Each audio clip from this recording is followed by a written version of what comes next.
Catherine Ibargüen, oro y récord en los Juegos Panamericanos de Toronto, Canadá.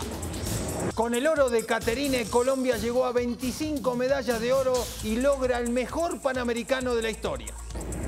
El gobierno le notifica a las FARC, si no hay cumplimiento al cese del fuego, la fuerza pública actuará con toda su energía. Gobierno Nacional anuncia la rotación de 17 miembros de las FARC en mesa de negociación en Cuba. Minsalud reconoce las dificultades financieras de los hospitales y anuncia plan de choque por 1.5 billones de pesos. Comité Nacional de Cafeteros define la terna de los aspirantes al cargo de gerente general de la Federación Nacional de Cafeteros. Grabada enteramente con un teléfono celular, llega al Festival de Cine Independiente de Bogotá, Indivo, la película Tangerine. Al final de la emisión, con su director, el norteamericano Sean Baker, los espero. Buenas noches. Nuestros secretos de hoy. 1.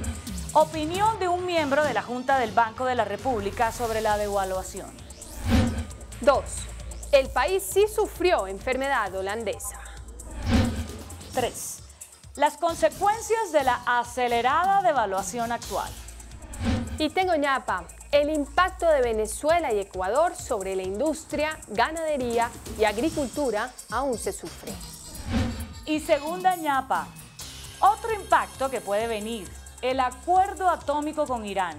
1, 2, 3 y nuestras dos ñapas al cierre.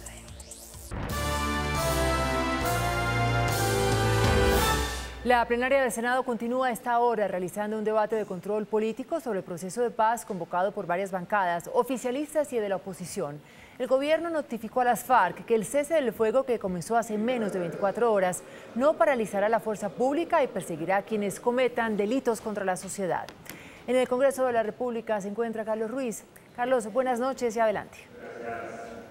¿Qué tal? Muy buenas noches y televidentes. Efectivamente es el primer debate de control político que realiza el Congreso de la República desde que inició ayer sus actividades y justamente cuando se cumple el segundo día de la declaratoria de un cese del fuego que hicieron las FARC.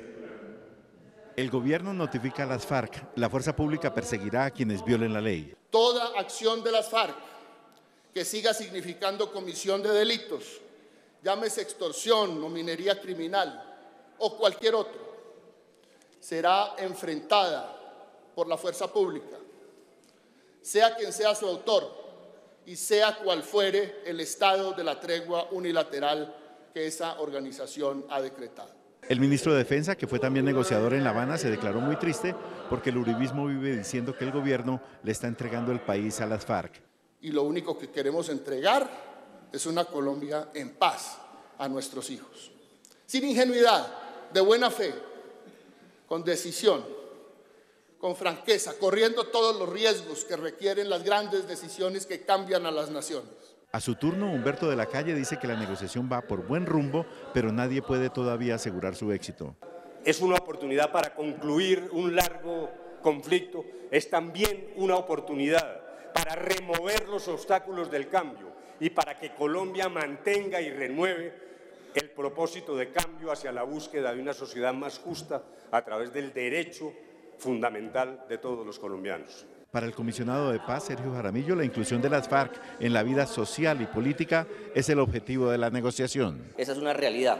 No hay un proceso de paz exitoso con una guerrilla en el mundo que no haya implicado la participación en política de sus miembros. No de cualquier manera. Tendremos que acordar unas cosas en justicia que hagan posible esa participación y en particular tendremos que ver que las FARC le respondan a sus víctimas antes de pensar en una participación. El jefe de la delegación de negociadores de Colombia, Humberto de la Calle, también notificó a las FARC que cuando se firme el acuerdo de terminación del conflicto deben cumplirlo integral e inmediatamente, porque el gobierno no aceptará una auditoría armada, como sería el hecho de que las FARC devolvieran a pedazos su armamento mientras esperaban que el gobierno cumpliera los acuerdos de La Habana. Con Carlos Ruiz, desde el Congreso de la República, CMI, La Noticia. Carlos, gracias y muy buenas noches. El gobierno nacional anunció que en las últimas 48 horas comenzó una rotación de 17 integrantes de la delegación de las FARC en la mesa de negociación en Cuba. En un comunicado, la oficina del Alto Comisionado para la Paz señala que al tiempo que regresaron a Colombia, en las condiciones que establece el protocolo, un número igual de insurgentes partirá hacia La Habana en calidad de miembros representantes. En dicha rotación no se incluyó ningún miembro del secretariado. El próximo ciclo en La Habana, Cuba, inicia este jueves. El presidente Juan Manuel Santos se reunió con representantes de Naciones Unidas para abordar detalles sobre el papel de este organismo en la verificación del cumplimiento de acuerdos que surjan en la mesa de diálogos, como el cese unilateral y el desescalamiento del conflicto. A la reunión asistió el secretario general adjunto de Asuntos Políticos de la ONU, Jeffrey Feltman, al igual que la canciller y miembro de la delegación del gobierno en Habana, María Ángela Holguín. También contó con la presencia de la embajadora ante las Naciones Unidas, María Emma Mejía, la directora para las Américas del Departamento de Asuntos Políticos de la ONU, Marta Doggett, y el representante de la ONU en Colombia, Fabricio Hochschild. El tema principal de este encuentro fue la paz, donde la ONU le ratificó al presidente Santos el apoyo a las negociaciones y también esa eventual participación de este organismo en el proceso de paz. Cabe recordar que Uruguay y un delegado de la ONU, que se espera se conozca pronto su nombre por parte de este organismo, serán los encargados de verificar y monitorear el cumplimiento de lo acordado con el desescalamiento, cese bilateral, desarme y la seguridad en el proceso de desmovilización. Habitantes del departamento del Cauca marcharon hoy para pedir por la paz en esta zona del occidente del país. Una multitudinaria marcha se realizó con 6.000 personas entre campesinos, afros, indígenas y gentes del común, provenientes de diferentes sitios del departamento del Cauca. Una marcha de todo el pueblo del Cauca reafirmando el compromiso que tiene el departamento con el proceso de paz. El primer mandatario de los caucanos fue más allá y dijo que no se descarta la posibilidad de que si el proceso de La Habana lo requiere, el Cauca sería uno de los sitios de concentración de los alzados en armas. Gobernadores del país, todos, los alcaldes, todos, tenemos que estar en condiciones de facilitar que los acuerdos de La Habana se implementen. Hoy se tomaron las principales calles de la ciudad para expresar su solidaridad en la búsqueda de la paz. El evento estuvo presidido por el gobernador del departamento. El ministro de Salud, Alejandro Gaviria, anunció un plan de choque para inyectarle al sistema de salud 1.5 billones de pesos y así generar un alivio financiero para clínicas y hospitales. También es importante señalar que el ministerio reconoce que hay un problema de liquidez, reconoce que es un problema serio. Reconociendo la crisis de los hospitales, el Ministerio de Salud anunció un plan de choque por 1.5 billones de pesos. Las EPS podrán solicitar préstamos a este fondo para pagar sus deudas. Podrían superar el billón de pesos. Sería absurdo que nosotros, que somos los acreedores, resultemos endeudados para podernos pagar nuestra propia deuda. Vamos a aumentar los recursos disponibles para compra de cartera en un valor cercano a los 100.000 millones de pesos. Las cajas tenían sin usar 350.000 millones de pesos que ahora podrán ser utilizados para el pago de sus obligaciones. Necesitamos que se ejecuten esas acciones de manera rápida para lograr que el sector hospitalario se recupere. La Supersalud deberá aumentar sus controles y realizar una auditoría a las EPS. Sobre lo que hemos identificado como prácticas que afectan el flujo de los recursos entre hospitales y prestadores. En la rendición de cuentas del Ministerio de las TIC, el presidente Santos anunció que en los próximos meses los colombianos podrán realizar trámites de documentos básicos como la libreta militar, el duplicado de la cédula y el pasaporte a través de Internet. El ministro de las TIC aseguró que muy pronto los colombianos podrán hacer estos trámites en línea, lo que les permitirá ahorrar tiempo. Lograr la copia de la cédula a través de la tecnología y lograr el trámite de la libreta militar, podemos estar comprometiéndonos a hacerlo a mediados del año entrante. El presidente Santos y el ministro firmaron un compromiso para aumentar a 27 millones las conexiones a Internet en los próximos 3 años. Para muchos era descabellado decir que íbamos a conectar a todos los municipios, nos llamaron ilusos, pues hoy podemos decir que hemos cumplido y hemos cumplido con creces. También señaló que se crearán 250.000 empleos para el sector de aquí al año 2018. La Corte Constitucional negó al director de Colpensiones, Mauricio Olivera, un nuevo aplazamiento para cumplir los fallos de tutela presentadas por los usuarios ante la demora en la liquidación de sus mesadas por jubilación. La decisión considera improcedente la solicitud del funcionario y deja en firme el incidente por desacato en su contra. La Corte considera que Colpensiones no ha dado una respuesta completa frente a la mora en el cumplimiento de los casos de pensionados que reclaman su mesada en los términos establecidos por la ley y que aún quedan por resolver, poniendo en riesgo sus derechos fundamentales. Según Colpensiones, su capacidad de respuesta mensual es de 43.070 solicitudes en promedio y los trámites vencidos que fueron reclamados vía tutela son de 18.862. Ante estas cifras, concluye la Corte, la suspensión de sanciones por desacato no es necesaria, pues la entidad cuenta con capacidad para dar respuesta a los recursos pendientes. Debido a la alta congestión que se está registrando en las unidades de reacción inmediata de Bogotá, el gobierno a través del IMPEC tomó medidas. A través de un comunicado, el IMPEC anunció que ya inició el traslado de 50 detenidos precisamente para descongestionar estos sitios de reclusión de paso, principalmente en la URI de Engativá, que es la más afectada. Los detenidos serán llevados a la cárcel modelo de Bogotá. En los próximos días se adelantarán nuevos traslados. Las autoridades ofrecieron una recompensa de hasta 50 millones de pesos para dar con los responsables del asesinato del abogado Ignacio Londoño. Tras el crimen se conocieron amenazas contra líderes de Cartago Valle.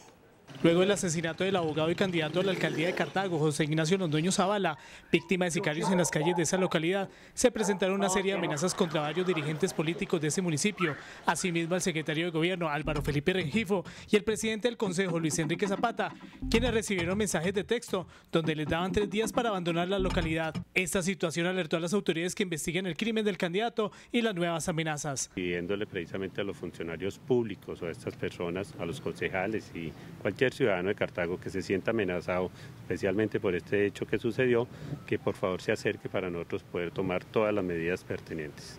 La Fiscalía adelanta investigaciones con respecto a estos hechos. Dentro del programa meteorológico se ordenó buscar todas las cámaras de seguridad de todo el municipio donde ocurrieron los hechos. El también abogado era conocido por estar vinculado a la investigación por la muerte del dirigente conservador Álvaro Gómez Hurtado, así como por ser la defensa de varios jefes del narcotráfico. El contacto entre la clase política y el cartel del norte del Valle. Esta persona ha estado investigada por no uno, sino creo que son 4 o 5 homicidios. Londoño Zapata pretendía mañana inscribir su candidatura ante la registraduría y según las autoridades no había manifestado de amenazas contra su vida. El gobernador de Cundinamarca, Álvaro Cruz, está adelantando negociaciones con la Fiscalía dentro de las investigaciones que se siguen en su contra por el llamado carrusel de la contratación. Así lo confirmó su abogado William Monroy. La defensa del gobernador de Cundinamarca, Álvaro Cruz, aseguró que hay algunos acercamientos con la Fiscalía tendientes a resolver su situación jurídica. Está sentado haciendo un recorrido de negociación. ¿Cuánto falte? No sé. Han habido 2 sesiones y se seguirá. Iniciando agosto se continuará. En los próximos días la Fiscalía General imputará al gobernador los delitos de cohecho, interés indebido en la celebración de contratos y abuso de confianza dentro de las investigaciones por el llamado carrusel de la contratación. El Tribunal Superior de Bogotá confirmó la libertad del empresario italiano Alessandro Corridori y 3 implicados más en el escándalo bursátil de Interbolsa. Sin embargo, pidió investigar a la juez Teresita Barrera por dudas en la decisión de primera instancia.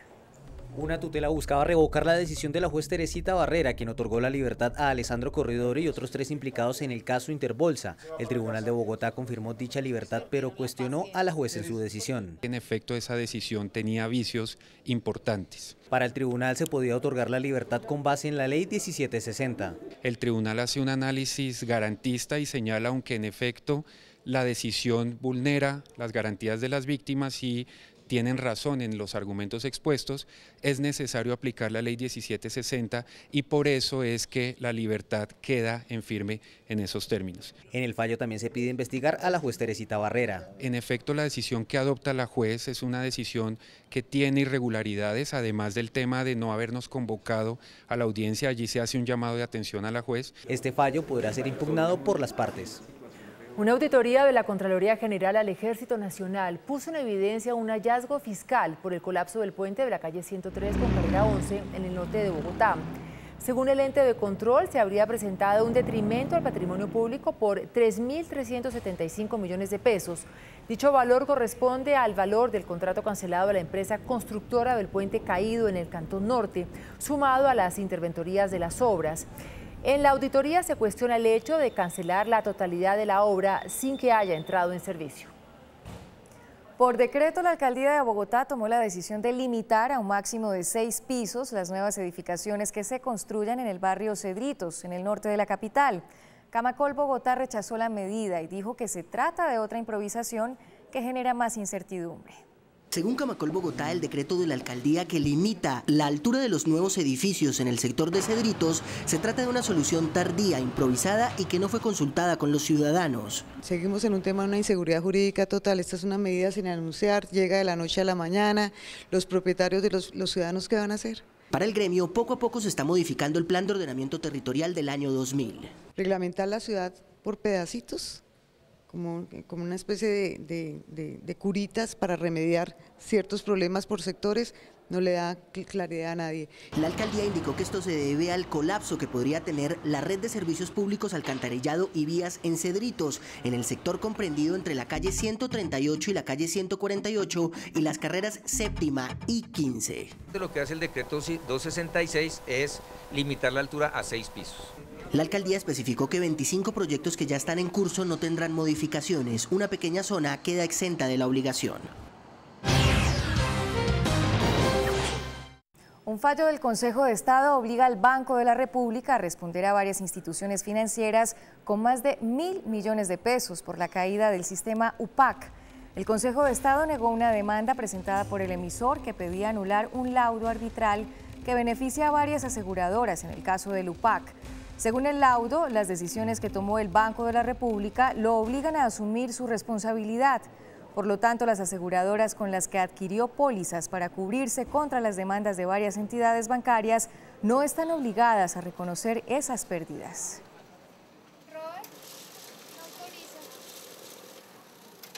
El Comité Nacional Cafetero definió hace pocos minutos la terna de aspirantes a la gerencia de la Federación. Freddy Gómez está en la sede de la agremiación en el norte de Bogotá con la noticia. Freddy, adelante.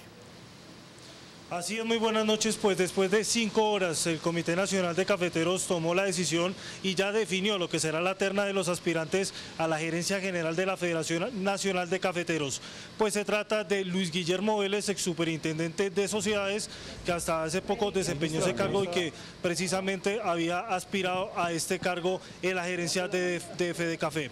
El segundo ternado se trata de Roberto Vélez, uno de los funcionarios que estaba en la Embajada de Japón representando a Colombia y también con amplia experiencia en el sector cafetero. Y la tercera ternada se trata de Adriana Mejía Cuartas, que también venía desempeñando varias funciones dentro del sector cafetero desde hace varios años.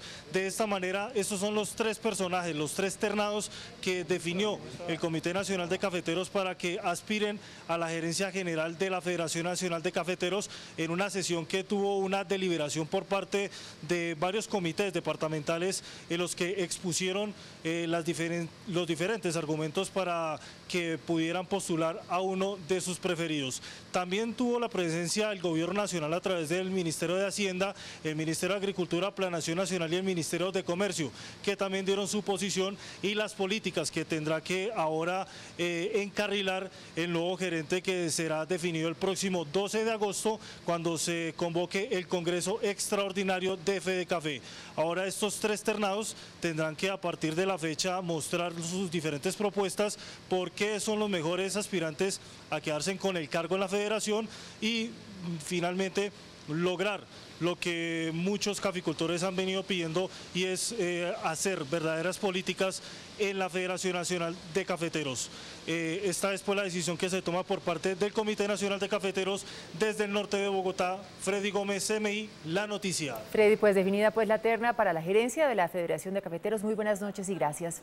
Las importaciones colombianas cayeron en un 18,1% en el mes de mayo. Así lo revela un informe del DANE, en el que señala que esa disminución es consecuencia de menores compras externas en los sectores de manufacturas, alimentos y las industrias extractivas de crudo. En lo que va corrido del año también se registra una caída del 10,2%, que referencia a una menor demanda por materias primas y bienes.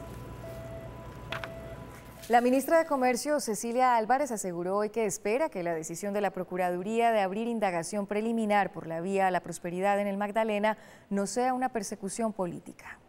Tras la decisión de la Procuraduría General de abrir proceso de indagación preliminar a la ministra Cecilia Álvarez por la adjudicación del proyecto Vía para la Prosperidad en Magdalena, la funcionaria afirmó que está abierta a responder y espera que no sea una persecución política del Ministerio Público. De acuerdo con la ministra, se actuó de manera transparente, siendo el ministerio quien encontró las irregularidades del proyecto. Hice hasta lo imposible para que esa licitación tuviera la transparencia requerida por los colombianos. Por eso me extraña que a través de una denuncia que hace una veeduría en el Atlántico, en el Magdalena, de hace 3 años, el señor procurador abra una investigación preliminar. Finalmente hizo un llamado para que sea llamada a indagación preliminar a la procuradora delegada que siguió el proceso de adjudicación.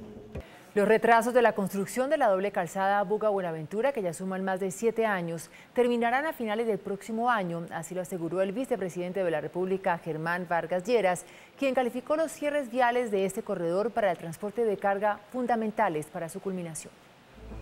Los retrasos de la construcción de la doble calzada Buga-Buenaventura, que ya suman más de 7 años, tendrían fin en diciembre del próximo año. El vicepresidente defendió las restricciones a vehículos de carga para poder lograr el cronograma. Sin estas obras y sin estos cierres parciales, difícilmente estaría lista antes del año 2022.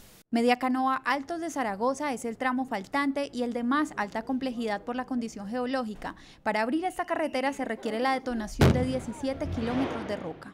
Hasta el momento se han removido 177.000 metros cúbicos de tierra, un avance del 25% según el vicepresidente de la República. Es que hay que remover 5 millones de metros cúbicos. Para los transportadores, aunque la vía es muy importante para el sector, se requiere flexibilizar más los horarios de restricción por esta vía. Bajen los tiempos de restricción, que para nosotros 13 horas, 3 días a la semana y 9 otros 3 días es excesivo. Nosotros queremos sobrevivir porque si seguimos a este ritmo nos vamos a quebrar. A partir de esta semana el gobierno invertirá 220.000 millones de pesos adicionales. El índice de capitalización de la Bolsa de Valores de Colombia inició la semana a la baja. La capitalización de la Bolsa de Valores de Colombia bajó 0,68% a 1.300 puntos. La acción que más subió fue la de Enca, con una valorización de 3,31% a 12 pesos con 50 centavos. La acción que más cayó fue la de Valorem, con una pérdida de 5,88% a 400 pesos. La acción más transada de la jornada fue la del Grupo Suramericana, al movilizar más de 8.000 millones de pesos. Por su parte, el dólar inició la semana con una nueva subida en el precio. Indicadores económicos del día en CMI. La tasa representativa del mercado que regirá para mañana miércoles será de 2.765 pesos con 10 centavos. Los profesionales del cambio compran la divisa en 2.540 y la venden en 2.590 pesos. Un euro cuesta 2.961 pesos con 11 centavos. La libra de café en Nueva York se cotizó $1 con 25 centavos. El azúcar se transó en 11,44 centavos de dólar la libra. El barril de petróleo WTI se cotizó en $50 con 59 centavos. Una acción de Ecopetrol cuesta 1.635 pesos. Las trampas de Donald Trump para no ir a la guerra de Vietnam, el encuentro del Papa con alcaldes del mundo para hablar del cambio climático y la caída en la popularidad de la presidenta Rousseff ocuparon los principales titulares en el planeta. A continuación, una síntesis de las principales noticias del mundo. Al polémico aspirante presidencial Donald Trump lo están catalogando de cobarde de guerra. Según el diario New York Daily News, cuando era cadete durante su adolescencia, el magnate presentó un dudoso examen físico para evitar participar en la guerra de Vietnam. 65 alcaldes y gobernadores de todo el mundo, entre ellos el alcalde de Bogotá, Gustavo Petro, se reunieron con el Papa Francisco en el Vaticano para discutir estrategias que logren enfrentar el cambio climático y la esclavitud moderna. A 10 días de la fuga de El Chapo Guzmán se siguen revelando detalles del plan. Se conoció que los sensores de movimiento de la cárcel se encontraban fuera de servicio. También se ha dado a conocer un nuevo nombre, Damaso López, alias el licenciado, quien habría sido el cerebro de toda la operación. Sigue cayendo la popularidad de la presidenta brasileña Dilma Rousseff. Un reciente sondeo de la firma MDA indica que solo el 7.7% de la población apoya su gestión. El 70.9% de los brasileños califica al gobierno de la mandataria de pésimo. 37 millones de infieles del mundo quedan al desnudo, pues hackearon la página de citas Ashley Madison. Detalles de este ataque cibernético después de comerciales desde el estreno de la película Tangerine.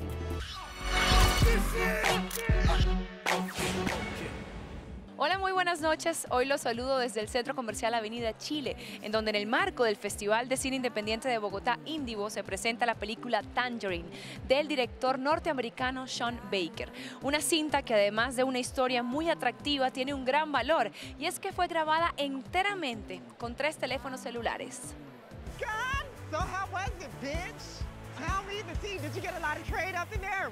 Tangerine tiene varios logros. Primero, fue hecha con un presupuesto muy limitado. Segundo, sus actrices son naturales. Nunca habían tenido experiencia alguna en el mundo de la actuación. Transgéneros reales de la zona de tolerancia de Los Ángeles. Y tercero, fue grabada completamente con teléfonos celulares inteligentes. Well, it wasn't just the phone. There was an anamorphic adapter that fits over the iPhone lens. It's literally this size. It's a matchbook. And it allows you to shoot in true scope, true widescreen. So I thought that would help us elevate this look to a cinematic level. And then there's an app. It's an app that anybody can purchase on their iPhone. It's called Filmic Pro.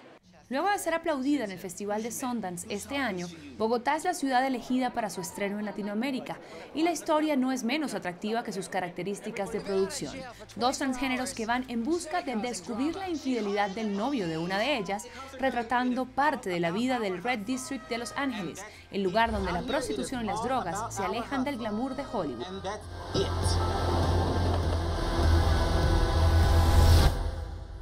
Disfruta los beneficios de los calentadores eléctricos de Codensa. Ahorran agua, se instalan en 2 horas. Agua caliente en segundos sin desperdicios. Pídelo ya llamando al 744-7474.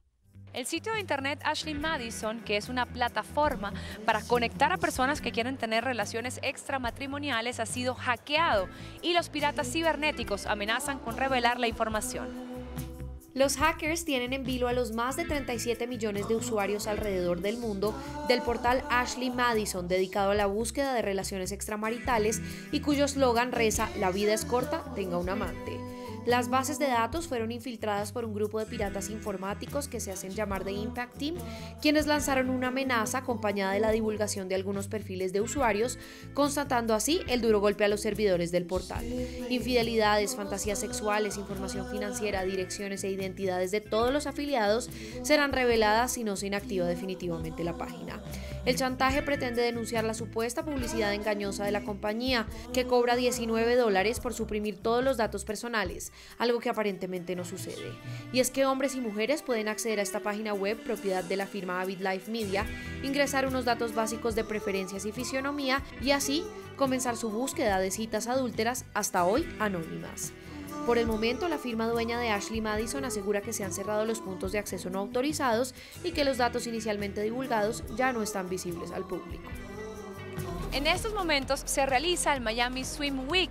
Los más destacados diseñadores y marcas de vestidos de baño del planeta se dan cita en la Ciudad del Sol, y una firma colombiana brilla con luz propia en las pasarelas. Variedad es el sello que siempre caracteriza a la firma colombiana Agua Bendita, y una vez más lo demostró en pasarela durante la 3ª jornada de la Semana del Traje de Baño en Miami. Desde enterizos hasta vestidos de baño muy pequeños de 2 piezas se apreciaron en el desfile. No hay límite de colores y mezclas, desde el blanco y negro hasta las tonalidades más llamativas. Las salidas de baño y accesorios complementaron los diseños.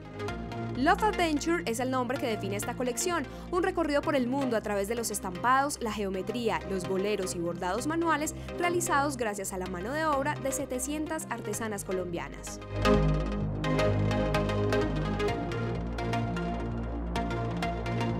Desde el Centro Comercial Avenida Chile, en el norte de Bogotá, una de las sedes del Festival de Cine Independiente de Bogotá, Indivo, me despido por hoy deseándoles que tengan una muy feliz noche.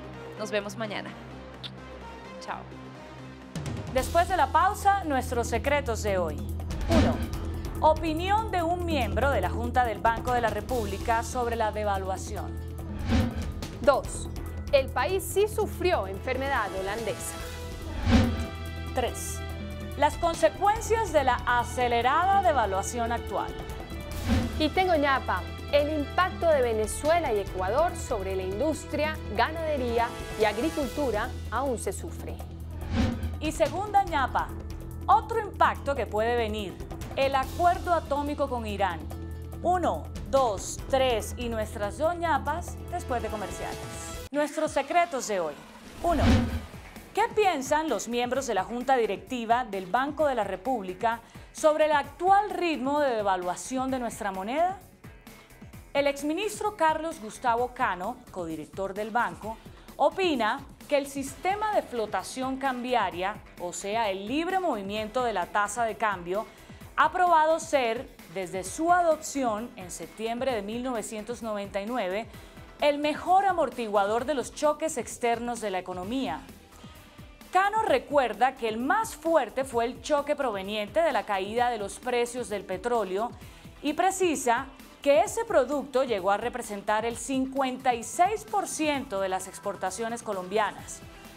Es claro que con semejante cifra éramos un país petróleo dependiente. 2. Ante la altísima velocidad con la que cae el peso en su cotización con el dólar, ¿por qué el Banco de la República no ha intervenido en el mercado? Simplemente porque considera buena para la economía del país la actual devaluación. En opinión de Carlos Gustavo Cano, en vez de haber intervenido en el mercado de las divisas, el banco ha dejado que la tasa flote libremente. Para Cano, la elevación del dólar, o sea, el ajuste cambiario por la vía de la devaluación, compensa en parte la caída de los precios del petróleo y ha mitigado el traspaso de ese choque petrolero a la producción y el empleo. El exministro no considera que la devaluación haya sido excesiva, sino, por el contrario, es un ajuste favorable para la economía después de un periodo de varios años de la que consideró esa sí excesiva revaluación del peso que, en su opinión, castigó muy duramente la competitividad de la industria y de la agricultura. El codirector Cano admite que sufrimos en ese momento de la que se ha llamado enfermedad holandesa. 3. ¿Cuáles son las consecuencias que sobre nuestra economía tiene el aumento de la devaluación? Carlos Gustavo Cano, el codirector del Banco de la República, la resume así. Primer efecto, la sustitución de importaciones que se materializa en que buena parte del aparato productivo comienza a buscar fuentes de suministro nacionales en vez de fuentes externas. Y el segundo resultado, que puede tomar un tiempo más prolongado, es la recuperación de las exportaciones que, al tener un dólar más caro, genera más ingreso para las empresas que colocan su producción en el exterior. ¿Por qué más tiempo? Porque durante la aguda reciente revaluación, muchas empresas habían perdido sus contratos de exportación y mientras se recuperan esos contactos, seguramente va a pasar algún tiempo. Tengo ñapa. Una circunstancia propia de Colombia es el hecho de haber tenido una alta dependencia de los mercados venezolano y ecuatoriano para las exportaciones industriales y agrícolas. Carlos Gustavo Cano opina que ese fenómeno ha provocado dos hechos: la búsqueda incesante de nuevos mercados para nuestros productos y que la recuperación tanto de nuestra industria como del agrocampo y la ganadería se dificulten, dada la postración de la economía de Venezuela y el bajo dinamismo de la economía ecuatoriana, lo cual indica que buena parte de la recuperación de las exportaciones industriales y agropecuarias tendrá que materializarse en nuevos mercados, diferentes a los de esos dos países. También tengo ñapa. El reciente acuerdo atómico de las potencias con Irán también va a tener efectos en Colombia. Para el codirector Cano, del Banco de la República, con el levantamiento de las sanciones a Irán, es previsible que la oferta de petróleo aumente en 1 millón de barriles diarios y, por tanto, ello podría provocar descensos adicionales en el precio del crudo.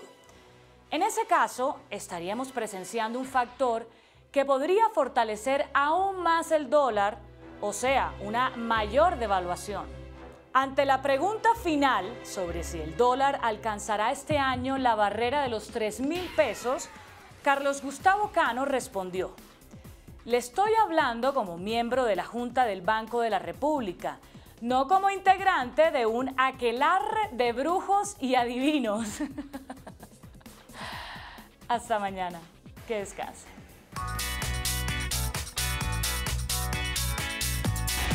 Después de la entrevista en Pregunta Yamit con el abogado Enrique Gómez Martínez, ¿usted cree que la Fiscalía de una u otra manera debe acelerar la investigación sobre quien ordenó y quien ejecutó la muerte de Álvaro Gómez Hurtado? Sí, 94%, no 6%.